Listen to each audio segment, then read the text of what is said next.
Welcome back to the Context Coaching Podcast. We are joined today by Coach Ryan Diew, head basketball coach at Head Royce Boys basketball, also a proud alum of the school. Thanks for jumping on, Coach. It's been like 2 years since we've been trying to make this happen. I appreciate you finally clicking the link in the text thread. Absolutely, man. Pleasure to be here, man. Really excited for it. All right. Well, let's dig in. So take us through your background as a coach, but let's go all the way back to your time as an athlete, right? You're at the school, you graduate, you go wherever you go. Take us through that whole journey to where you end up back now holding the reins, right, of your alma mater and the program you grew up in.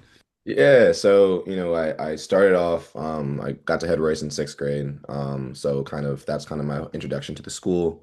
And after I played 4 years in high school, and afterwards I ended up going to Colgate University, where I actually started on the track team my freshman year. But basketball was always something that I felt that I was pretty good at, and something that I always loved. And so ended up walking on to the basketball team my sophomore year, and did 3 years, which was an amazing experience. And then kind of did that, and learned a whole lot from my coaches. I feel like they were just really smart guys, and there was just so much that I didn't know about the nuances of the game of basketball that I was just able to kind of soak in and learn, and kind of has played a direct influence on kind of how I coach today. But yeah, after college, ended up coming back home. I ended up starting a company in college, building an app to help people navigate airports. And then I took that full time after graduation. And then from there, I kind of needed a job. Like, I was working in this entrepreneurship accelerator program, and but it wasn't really paying well. And I was still living at home at the time, and so I went to my cousin, or my dad's friend, so I'll say uncle. Dad's friend, like, was like the general manager of one of those AAU gyms in Oakland. It was called Jamtown at the time, and I was like, I was like, yo, like, is there any chance I can work the snack bar, and just to get some extra money in my pocket for these tournaments? And he's like, yeah, like, you can do that, but you're gonna have to coach this first and second grade, like, the rec team. And I'm like, bro, like, I'm not trying to do that. Like, these kids, like, and I was like, and then he convinced me, and he was like, this is the only way you can get the job. I'm like, all right. So I did it. And I go to the first practice, and these kids, like, they don't know anything about basketball, right? And me, I'm thinking to myself, like, okay, like, I just got back from college, like, this is going to be like very stressful. And so, like, for the first like month, like, I didn't like it. I was like, these kids don't know how to play, and all that. And it's but like, the kids, like, the cool thing about it, where the kids had like such like unbridled enthusiasm for like everything. Like, they all thought they were gonna go to the NBA. Like, they all just looked at you and just wanted to just soak in knowledge and just learn. And then they just got better, and they played hard. And I'm like, oh, this. And so, like, it started to get really, really, really fun. So there was like a core group of like four kids, or five kids from that team. We ended up doing pretty well. Ended up taking that rec team to like AAU tournaments, and they started winning against like good teams. I'm like, okay, like, this has potential. And then I ended up joining my school. I mean, ended up bringing that, core group of like five, six kids to my AAU program called the Oakland Rebels, and started, a team there with them. And, ended up, long story short, like, coaching that group all the way up. And so, ended up coaching that group all the way up until they were in my last year was when they were in the sixth and seventh grade. And after that, I kind of, during that same time, I think I would say when they were like in the sixth grade, Coach Blakely, I guess right before COVID. So I think they were younger than that. Right before COVID, he was like, yo, like, do you want to get back into coaching? Like, do you want to come back on campus? I'm like, yeah, like, okay, like, why not? Like, that would be cool. He's like, yeah, you can coach the sixth grade team. And I had an absolute blast. And those are the current seniors now. And one of those kids is on my team today. And so ended up coaching that team, and then the pandemic shut down our season. And then right after the pandemic, he was like, yo, do you want to coach the JV team, or university team? And I was like, yeah, yeah, that'll be fun. And so I coached the JV team for a couple years while I was doing AAU. I kind of was doing both.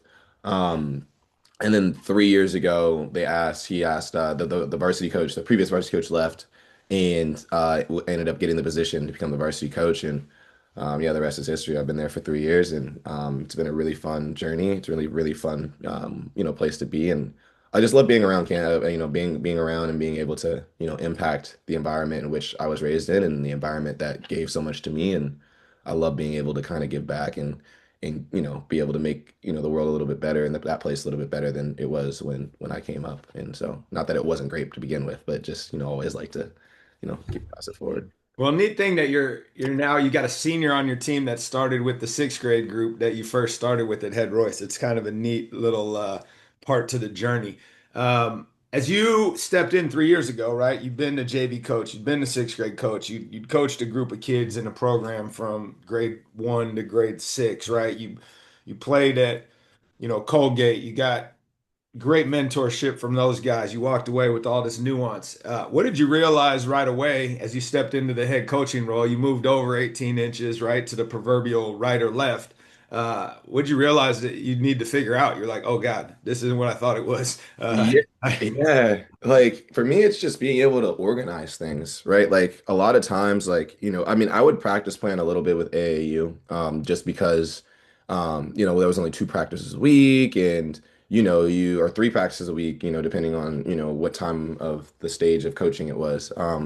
But it was just a different way of like doing that. And so being able to really you have a lot more time to really kind of construct different things and plan out different things. And, planning has been something that, I definitely learned that I needed to kind of, be more solid with. I think that another thing is just being able to, what's the best way? I think I just lost what I was going to say. But yeah, I think just practice planning and then being able to kind of just figure out just different ways to, motivate certain kids. Like, there's things that, would motivate me in ways that, things that would get me excited to do things that, might not be, the best approach to get other kids excited about doing things or other people excited. And so I think that's something that, I learned as well, just kind of stepping into it, but then also as the groups have evolved, like that first group from 2023 2024 that I coached is like the methods that worked on them is drastically different than this like 2025 2026 team. Amazing how that works, isn't it? It's nuts, Um, right? well, the other thing I'm curious your take on it, right? So you from an entrepreneurial spirit, right? You started a company. You obviously are like a developer and tech guy, right? With your background in apps and things like that. And you come in, right? And it's like, okay, I'm going to get on the court and coach basketball. And Yeah, what I've always joked about is people don't realize when you become the head coach, about 15% of what you do is basketball, and yeah, about 85% of what you do is not basketball. yeah. Talk a little bit about your transition into that space and some things that kind of caught you by surprise that you kind of fumbled, not realizing like the 85% of your work that really has nothing to do with what's going on the court, right? Whereas a AU guy, you kind of show up as an assistant, you just roll in and you're there, getting touches on kids, but then like there's all this other stuff that like you have to now manage, right? As you said, I started a company. I was the CEO, whatever it is, right? Now you're back in that role. Give me Yeah. a little bit of that in regards to some fumbles, some successes, some things you've learned that year three you're doing completely different than you ever thought you would. Yeah, for me it's a couple things. One, kids are, in the school space, like you're involved with their lives a little bit more. Like their teachers, their advisors, like that, if a kid is is going through something, like, they'll come up and talk to you about it. And, I had a good relationship with the AAU kids, like I kind of always say that we kind of all grew up together. Like I was straight from college and the parents were younger and I kind of leaned on them for a lot of mentorship and all that type of stuff. But I'd say that. And, I'd definitely say that. I think that, just being able to, yeah, I'd say that. And that was another good point that I was gonna make, but I Oh, can't. good. It'll come back to you. In Yeah, regards to that specifically, right, where you now are dealing with some of the things kids are bringing to the gym, yeah, right? In the collegiate experience, it's like leave that stuff at the door. yeah. In the high school experience, it's like, no, you need to It's meet the kids where here. they are. Yeah, So, yeah. dive into that a little bit and how that mindset shift has empowered you to be more successful or productive based on understanding the difference in who you're dealing with. Yeah, so if a kid, has like I remember last year, there was a particular, there was a particular student that, he hadn't had the, I wouldn't say hadn't had the most ideal first, year or couple years academically. And they had, their first like little college counseling meeting, and he came into practice like absolutely like horrible, like in terms of just like as energy as bad as all that type of stuff. And I didn't know, so I was like, yo, what's up with you? Like, let's get it. Let's come on, let's go. And I pull him to the side, and he just, and he just basically, explains it like he had just found out, like, he just started talking to college counselors, and like that has been like super, super stressful for him, and like it kind of weighed on him, and like he brought that into practice. And so it's a situation where it's like, in college, that's not an excuse. In college, like they're like, so what? Like right now, like this is my time. And in high school, it's kind of more along the lines of like, no, like, yeah, you're a coach, like basketball is important, but like we're trying to build, great young people. We're trying to build people that will go into the world and make the world a better place than they found it, and instill those lessons in them, and with resilience, and also showing them empathy. And that's something that, I kind of look towards. And so there's that piece. And I remembered what I was going to say earlier.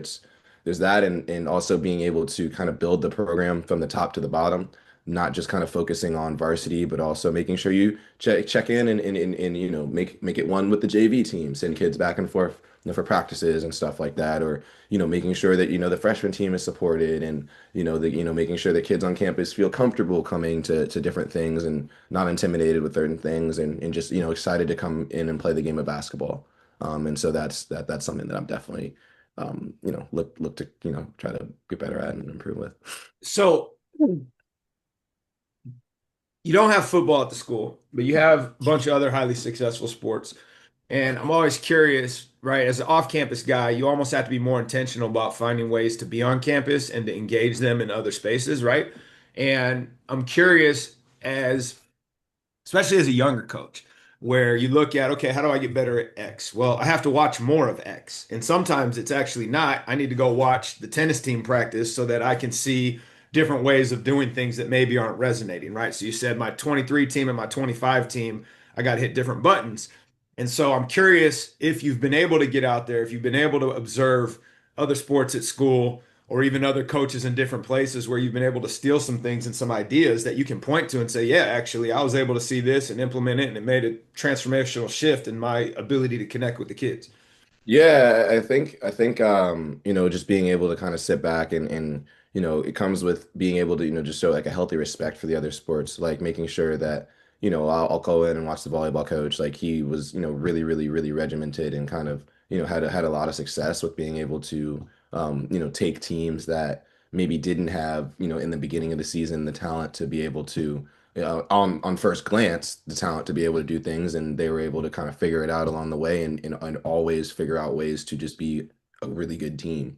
And so just kind of figuring out kind of how he was doing things, I think, to some extent, I think, being able to, I really respect the baseball program and the soccer programs as well. I think that they have a lot of, different things to add. One of the soccer, the head soccer coach was one of the PE coaches when I was in middle school, so we have a really good relationship.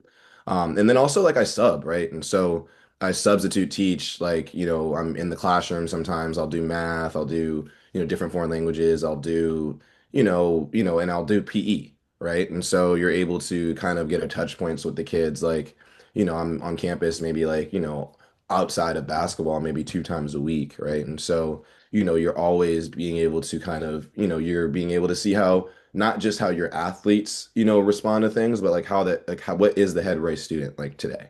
Like how do they respond to things? What are they interested in? What gets them excited? And you kind of, you can only kind of really learn those things when you're kind of in the trenches with them. And, I try to, open up the gym as much as possible. And I try to, when I'm able, during the season, like they ask me to sub, like if I don't have anything to do, like I'd like to do that, because it kind of allows me to, gives a touch point where like you'll walk by one of your players, and, you'll have a conversation with them, or, they just kind of see a friendly face that they can kind of rely on for, things, basketball related and not basketball related, which, really kind of, makes me, kind of something that I like, and get excited about. How has that changed from when you first got in there and you were like, I'm just going to coach basketball? and now you're talking about having these touch points on campus and seeing kids. Like, give me that evolution.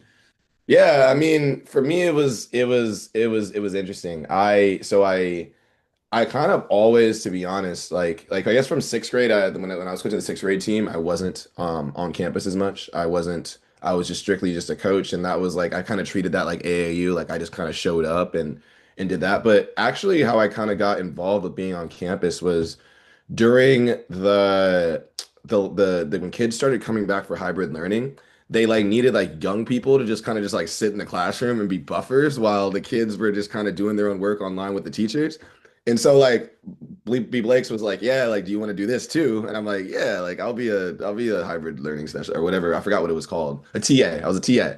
And so that was like kind of my introduction into kind of being on campus. And that was before I actually became the varsity coach, and that was while I was the JV coach. And so that was kind of a really good experience. And so I feel like, since post-pandemic, I've kind of always kind of had that role on campus. I kind of started with primarily doing lower school, and then I kind of moved to high school, and then now I'm doing primarily middle school and some high school. But it's kind of cool to kind of see the kids as they grow up. You have kids that I remember seeing when I first get in there, they were in like the second grade and now they're like in the seventh. I'm like, bro, like where has the time gone? And so it's cool to kind of see kids develop and I'd honestly say it hasn't really changed much post-pandemic, but pre-pandemic to post-pandemic, it was definitely an adjustment, but something that I like to do and enjoy doing. How would you say your background as, I'm just going to say a software engineer because I don't know what you technically do, but it's like Yeah. well beyond what I could ever figure out. How does that type of thinking, that type of approach to the world factor into your coaching? I'm real big on like the analytic components and kind of pushing that like on our coaches and like, look, we got all this data available. How are you using it? Give me your take on that and how you balance kind of the feel approach plus all the stuff that you've now generated in this app and the other analytics that are out there and how that informs your coaching approach, strategy, decision making, etc. Yeah, so I would say that it's been cool to kind of when when you're a head coach, you're kind of literally building something, right? You're building an entire, like you're crafting something. You're taking something from zero to one. You're putting together a practice plan with the intention of being able to see specific results or behaviors within your team as the year goes on. You're able to, construct, a schedule where you might have an open gym here, you might, have lifting and, you're putting together, you're sending them different videos and, and kind of putting them through things that it's really fun. It's just like building an app. It's just like starting a company. It's like taking something from zero to one is a skill that like I really, really, really enjoy and something that I've always kind of had a knack for. And so this is just no different than that. Being able to, the program has had great success before I got there for sure. And, we'll have great success after I leave. But, I think that, just being able to take over and add my spin onto what the program has been able to do and be able to, implement a certain culture around the school. I think that, I'm very proud of. When I first got on campus, there weren't really many teams, and even when I was in high school, like there weren't too many kids that were, working out like on their own, like outside of like the recommended like practice times, like and we started opening up the gym for the kids because I had a lot of time, like all the time, like we'd be in the gym on the weekends, like after school, like I just had so much time to like open up the gym and just be like, yo, like I'll be there. If you want to get coaching, I can do that, or I'll just be on my laptop. You want to get shots up, but just allowing them every single opportunity to kind of get better.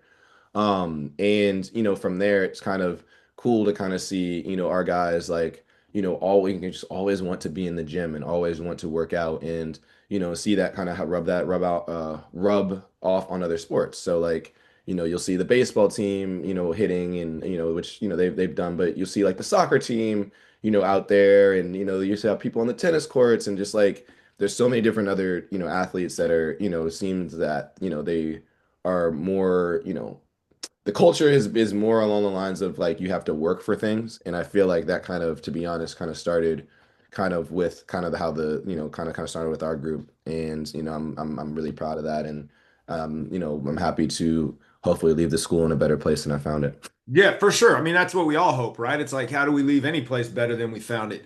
And I want to go back into kind of coaching strategy, right? As a engineer type brain, how much are you like leaning on analytics versus feel, and how are you implementing those type strategies into your decision making as a coach? Yeah, yeah. So, with analytics and feel, I think that it's analytics kind of do tell you a story. It's not the whole story, but it's like very important, right? Like, if you're getting, like we track points off turnovers, we track second chance points. Like it's like very like we like to use analytics to make very actionable decisions within the game. You're able to kind of see exactly kind of, what we need to do in real time in order to kind of, make adjustments or do certain things. And so, we're really big on that.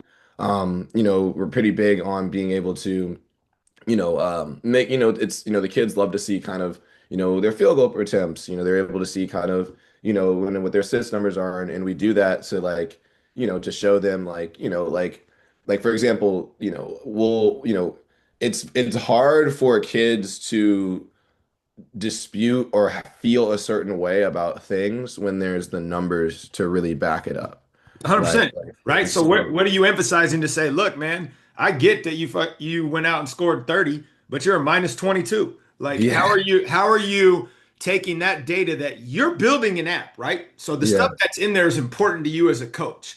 yeah, So how are we taking that information? How are you utilizing it because you've made it important in the app to yeah. guide your decision making, right? You have a section in your app on lineups, right? And analysis. Like how are you utilizing that? Because not everybody does, right? And that's one of the things that I'm super interested in, and how to like what how much weight do you put on that versus like, yeah, I'm just gonna roll and see what I feel like or I see, right? I think that's the Yeah, important thing that love to get your take on, right? As a scientist, essentially. yeah. I think for me, it's like efficiency, right? Being able to know, like, kid might have 30, but if he had 8 turnovers and took 32 shots to get it, like, that's not the best way to do it, right? And so being able to kind of figure out, okay, who's impacting the game in the most efficient manner, and then you're able to kind of, figure out, we kind of track it, and calculate percentage of game played, which, essentially kind of shows, a kid that, okay, like, how much did I play and what did I do in the minutes that I was given?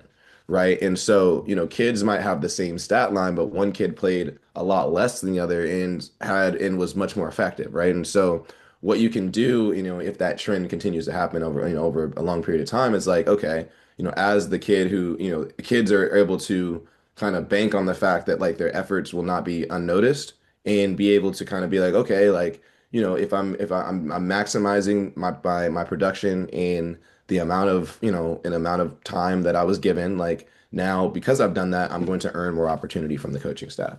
And so just being able to kind of give them actionable metrics to kind of actually hit and actually kind of strive towards and see in kind of see in real time and see as the season goes on.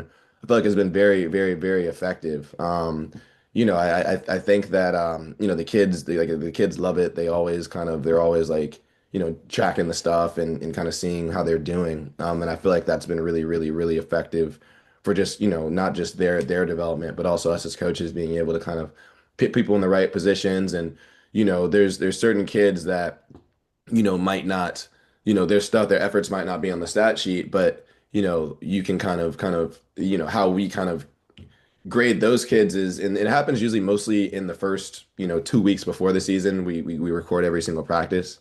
And I basically have created like a whole scoring sheet where, you'll do anything from deflections to a good cut to a good screen to like all the kind of things that are kind of our philosophy that like, we emphasize or don't want them to do. And we just kind of put a rubric or a grading scale on that. And so like a turnover is like -5, like a bad turnover is -7, like a 2-pointer is like, plus And this two. is post practice. You're going through film, grading this out. Grade it out and you put it on an Excel sheet. And after, how we did it for the first 2 weeks of the season is you just like for democracy, like to make a democratic process, like we always said the top 5 kids at every position will start the first scrimmage. And so, you kind of do that. And I got that from Coach Kyle from Stanford. They do the same thing. And so I listened to him talk and I was like, oh, that's a really good idea. And so It just kind of makes it so like the kids feel like there's no favoritism. There's no like, you know, there's no coach that like, I'm just gonna play this guy because I feel like he's the best one. Like, here's the numbers to back it up. Like, Mhm. I'm able to, and the kids all have access to huddle and they're always on it. So they're able to like, yo, coach, you missed my assist right here or Mhm. whatever. They have to give me timestamps and all that. I'm pretty good though. I don't miss too much. Yeah. But it's So fun. on that, right? If you have this rubric and that's how you're doing it preseason before you get to your first scrimmage, and then you get into games, right? And the huddle's going to break down certain things, but it's not tracking cuts, right? It's Yeah. not tracking good turnovers versus bad turnovers. So you still need to do that.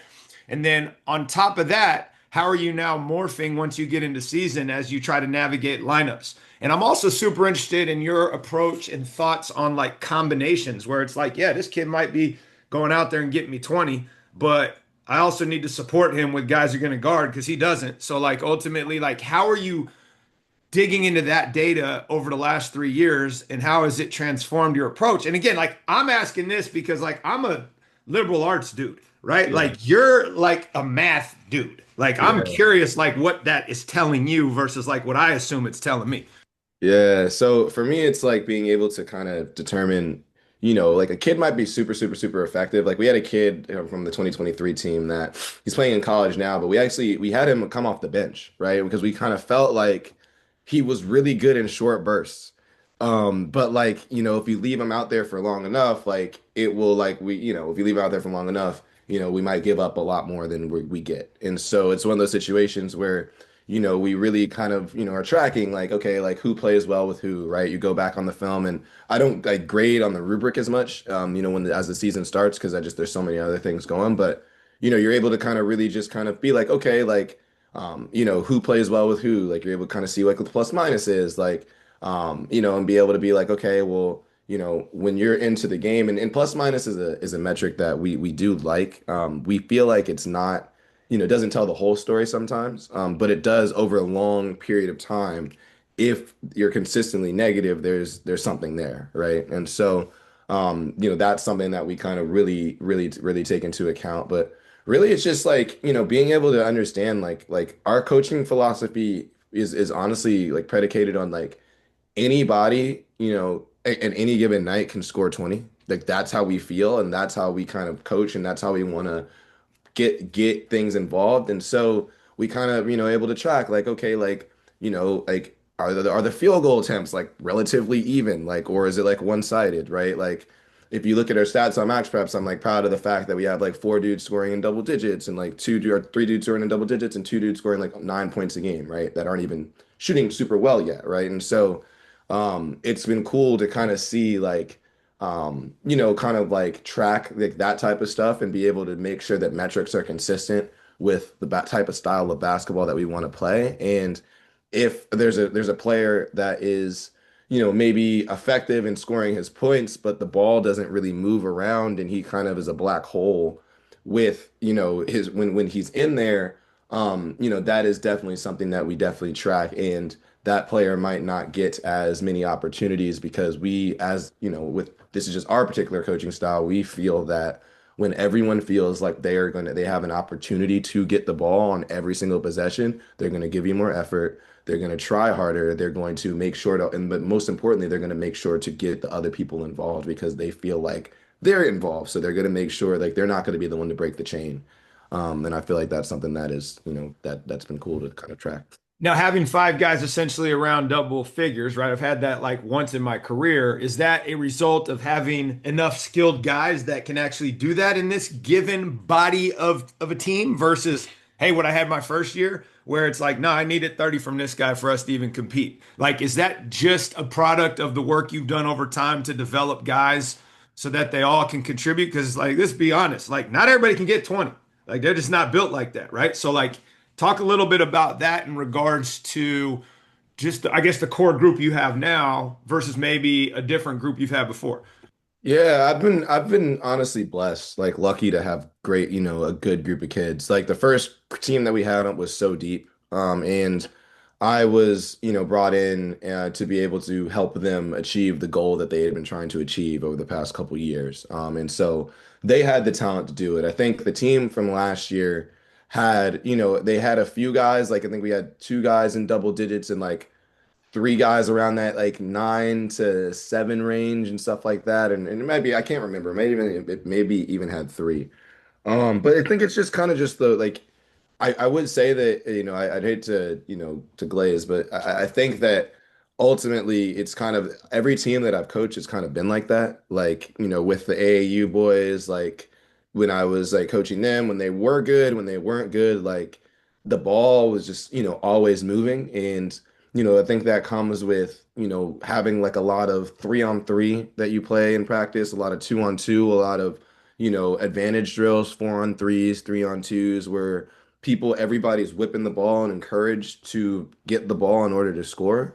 And, when that's kind of a majority of how your practices, are, then, that's just how the game is going to be. And I feel like, that's just, it is, yes, a testament to, how good the talent is on our rosters.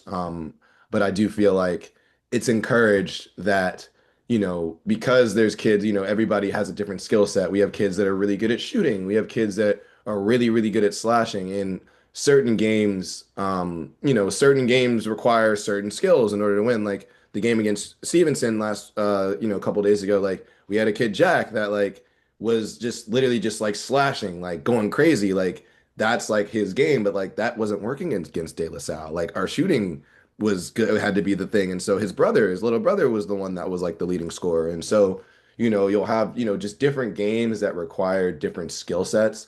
And it's on us as coaches to kind of be able to, identify that early and just be like, okay, it's for sure going to be Nick's game today. Or it might be a collection. Like it's kind of nothing that we, will be like, okay, it's his game like out loud, but like, it'll just naturally kind of happen where, one kid will erupt and another kid who has been erupting will be more tame. But, there's never any like, animosity or anything like that, which has been really, really cool to kind of see that that's kind of been, consistent over the, how many years I've been coaching now? 8 years that I've been coaching. Yeah, it's No, I nuts. mean it's what that's what you hope for, right? Is that you have enough diversity amongst the group where everybody can contribute in a meaningful way, and that's not always just in scoring, but right, it releases a lot of pressure when you got that many scoring threats on the court, right? And Yeah. then the way in which you structure that and you create, I won't say equal opportunity, but to your point, everybody's touching it, they're playing within their role, right? It enhances kind of your defensive energy, your rebound, and everything that happens. And so that's obviously a great situation to be in. And as long as you can continue that, right, the game is a little bit easier to coach.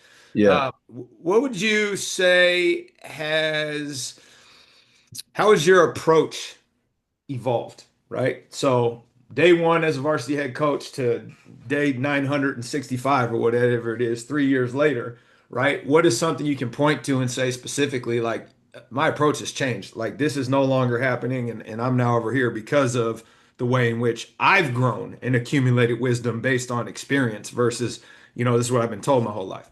Yeah, so the big thing for me early on was just winning. Like I felt like, and it was in part because of the environment in which I became the coach in, right? Like this was a team that had been to previous sectional championships and been far, but just hasn't been able to get over the hump. And so like there was immense pressure to like win basically a sectional championship the first year that I coached. And luckily we were able to do that. But I think that like winning was like a big thing with the super senior heavy group that just wanted to accomplish a goal that they've been working on so hard for years. And, now with, it's a kind of a complete 180 with the group that we have. Like we start three freshmen, four play meaningful minutes. Mostly our upperclassmen are the ones that, get a bulk of the minutes. And so underclassmen rather. And so, I think that, now it's more about, development and being able to kind of make sure that these kids are developing into the best players, but also leaders they can be. And so, one thing I'll say is like, we've never put our stats on max preps. Like personally, like I just never wanted to do that because simply I didn't want, people to be like, okay, this person's doing this person's doing that. Like I'm going to stop them. But this year I kind of did it simply, because I feel like we have a young group. And like that's fine if you scout them. It's fine if you try to put your pressure on them and you're not and then they're not going to take you by surprise because they'll only get them better in the long run. And so, I kind of weighed that and I'm like, okay, well, we have a freshman that might be, maybe not doesn't look, on the eye test like he, was gonna can drop 20, but you'll wake up and he has 19 and 10. It's like, oh my God. Like, and so, but you would have never have known that, if you didn't come and watch us play all the time, or if you unless you looked at the stats. And so you just kind of we're just trying to, I think, really bigger on development now, really bigger on less about how can we optimize this group to win this season, and more how can we lay the groundwork to for this program to be successful, not only this year but next year and in the future, even past the time that I'm around. And so, I definitely, definitely feel like that's a thing for me. Yeah, no, I love that. I mean, I think ultimately, right, you're shifting from outcome focused to process oriented, and Yeah. that's, you know, probably in line, but also in conflict with your day job, where like the outcome is super important. Yeah. And the process, sometimes it's like, yo, we're skipping steps to get to this outcome. And so, like, that's Yeah. a big kind of mindset shift, right? How would you say your day job informs your approach to coaching, right? And you're working at a venture capitalist firm, you worked at a development firm, right? All these different Yeah, things. yeah. So for me, it's like I think it's actually kind of similar in the sense that like I'm around startup founders all the time, right? I'm around people that, are, taking losses. Most of our investments are going to fail or, have failed, but there's some good ones that have done really, really well, right? And so, you're able to kind of see these people that on one end of the spectrum have been really successful and everything that they've done is just win, and that's been amazing. But you also see the other side where people have invested so much time into things and it just doesn't work out. But you're able to kind of see where they've gone from that.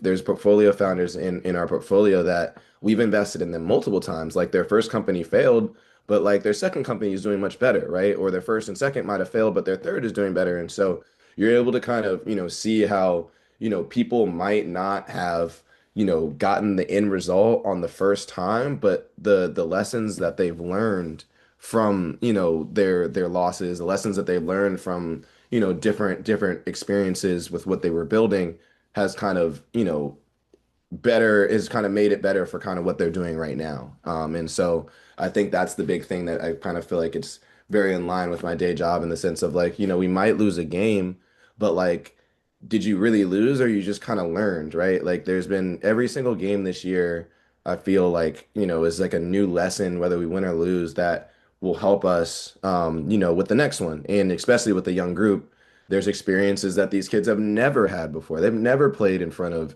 I remember we had a game at Piedmont this year and in their tournament, and there was like they packed it out with a whole bunch of rabid fans talking crazy, and like they were like they kind of like freezed up a little bit, and and so you're grateful for a lot of different experiences that they have, to kind of make, and we lost the game, but those experiences ultimately make us better. And so I feel like it's actually very similar to kind of the work that I do in the sense that yes, ultimately the result is you want to win, you want to be able to succeed in the goal that you're setting for yourself.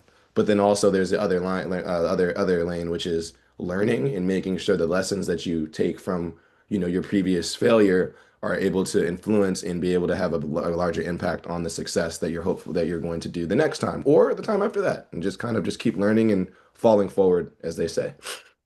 How do they assess investment opportunities in the VC world, right? If you're saying like the majority of them fail, and it's like I think the analogy, right, or the cliche is you're hoping to hit 1 out of 10 or whatever Yep. that happens to Yep. be. But it's like that takes ridiculous patience, Hmm. risk tolerance, right? Hmm. All of that stuff. Talk a little bit about just that approach and that mindset and what you've learned being in that space. Yeah, like you're investing in the person, right? You're investing in the individual that like you just feel is a brilliant mind and you like feel like they're gonna figure it out regardless. Like it might not be this idea, but like I want to keep this person around in my circle because like maybe this one might not hit, but like this person has done some amazing things, or they just think just a unique way that is just, is what in line with kind of what we feel a success is. So I'm gonna keep investing in him. I'm gonna give them rather another shot. And so that's something that I feel is like the big thing for venture is like, you're not really like every idea, like ideas could be great, ideas could be bad, but you're more along the lines of looking at the person themselves and kind of seeing exactly kind of, like who they are, right? What are their habits? Like what are they, what have they, what are they building? And, people have unique superpowers, that, are in line with, how we feel that things might be successful. You're going to trust them. You're going to invest in them, and in like they say, live by the process and trust the results, right? And so, and if it doesn't work, like, if maybe you go back to the board and kind of maybe, look at your process and look at your evaluation criteria to feel, to kind of give you data to be able to maybe influence certain, tweaks about it. But, it's just one of those things where you just really, want to, understand how people work and see, what makes people special. And usually that, with coaching, it's like a very, very similar thing. It's like that's kind of what I felt with like that the first team that I coached. Like, they didn't have, the skill per se, but they had the want to, they had the passion, they were very they were very, receptive to coaching. And so, when you have, in those characteristics, for anyone, if you're going to be like that, you're going to be immensely successful if you stick with it. And so it's kind of, it's kind of very similar, like with this being, being an elite athlete. Yeah, no doubt. I mean, it's just fascinating to me because to your point, right, you're investing in the person. The product is like, okay, it's intriguing, but at the end of the day, I believe in Jimmy and he's going to figure this thing out. And this is where we're going to push our chips in.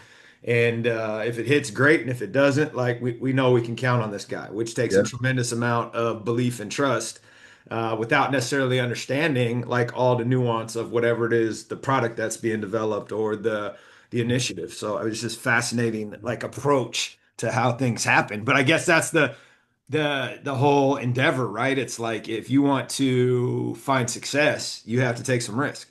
Right. Absolutely. Absolutely. It takes money to make money, Right? That's the cliche in the world. All right, last question. What's something you've most recently changed your mind on? And it can be basketball related, it can be professionally related, it can be relational, whatever it is, but it's like I used to be pretty dug in over here, and now I'm over here, and I've changed my mind because of X. And the reason I'm curious about this, coach, is in the polarized society that we now live in, you're almost encouraged only to like validate your opinion based on the tribe that you're in, right? And it's like we stopped looking for dissenting voice. We stopped challenging our belief system. So I'm always curious Yeah. how people are doing that.